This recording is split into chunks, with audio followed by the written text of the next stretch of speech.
In peace that only thou can give, with thee, O Master, let us live. Amen. Amen.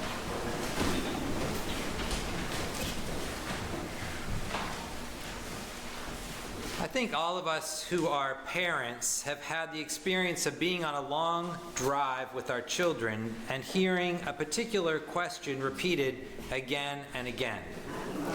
Are we there yet?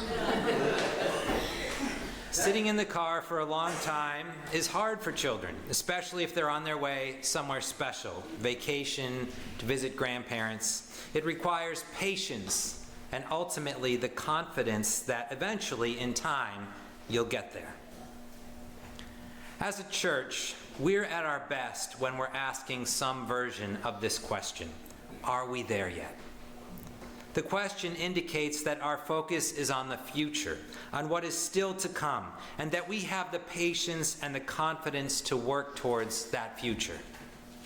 The Christian church has been called a pilgrim people, and that sense that we are on our way towards something has characterized our tradition for ages. Even Abraham, centuries before Christ, was asked to believe that he was on the way to a destination.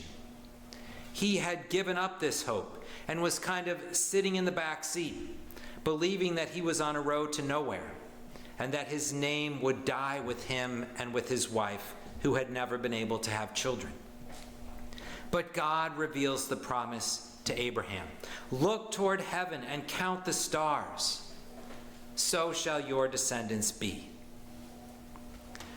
The author of the letter to the Hebrews picks up on Abraham's faith.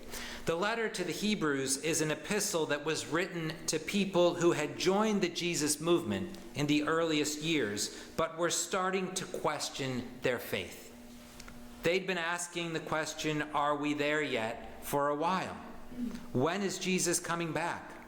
When will the victory over the Romans be won? When will we be free? Where is the Messiah now? Are we there yet? And in fact, some of them were giving up and leaving the community of believers.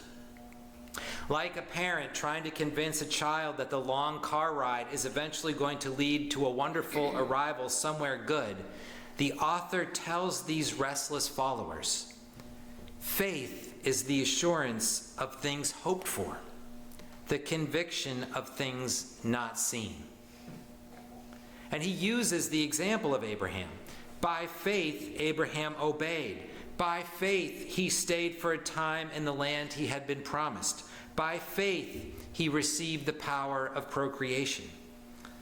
The writer goes on to say that God was able to work through the faith of Abraham and others who followed, those who maintained the assurance of things hoped for, the conviction of things not seen, and who desired a better country, a better world, and had the pilgrim faith to trust that God was leading them there.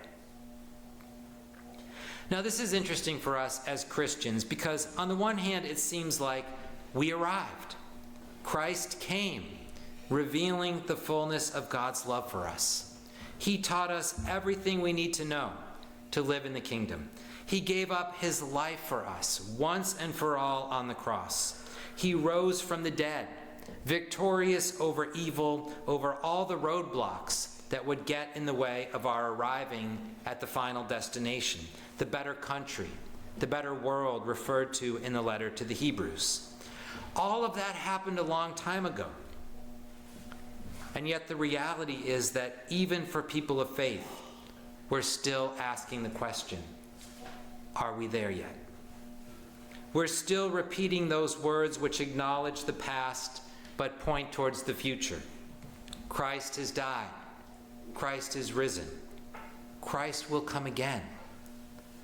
We are still asked to enter into our spiritual GPS, the assurance of things hoped for, the conviction of things not seen.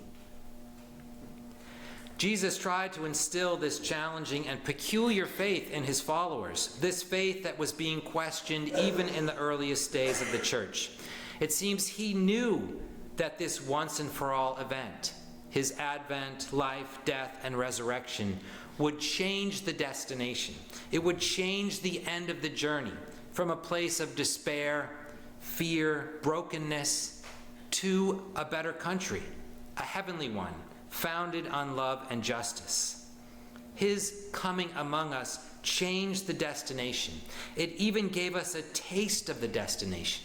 It even showed us what the destination would be like when we get there.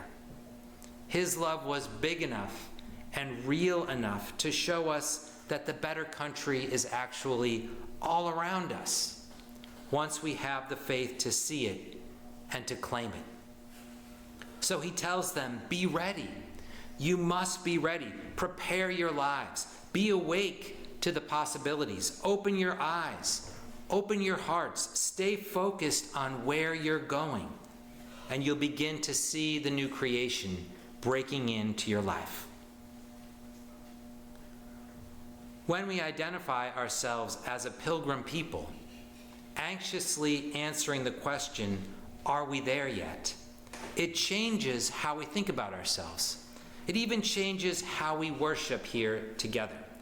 We're not just here to give thanks for what Jesus did for us a long time ago. We're not a memorial society. We're here to express our faith and hope in where the journey is leading us, this new destination that Jesus proclaimed. And we're here to receive the nourishment in bread and wine, to keep going, to keep believing in the promise of the destination. It takes patience and confidence and courage to be a pilgrim people. It takes preparation, readiness, alertness. Our worship together is preparing us for life in the better country Jesus proclaims. And our work together, reaching out and sharing the good news by word and example, is all about inviting people to join us on this pilgrim journey. Are we there yet? I think we all know that we're not there yet. But being together and trying to live as disciples of Christ in the world, trying to follow the roadmap Jesus gave us, is how we express our faith that we will get there. The writer of Genesis tells us that Abraham believed God's promise, and the Lord reckoned it to him as righteousness. Faith in the unseen makes us righteous in God's sight and gets us closer to the blessed place God has in store for us. Amen.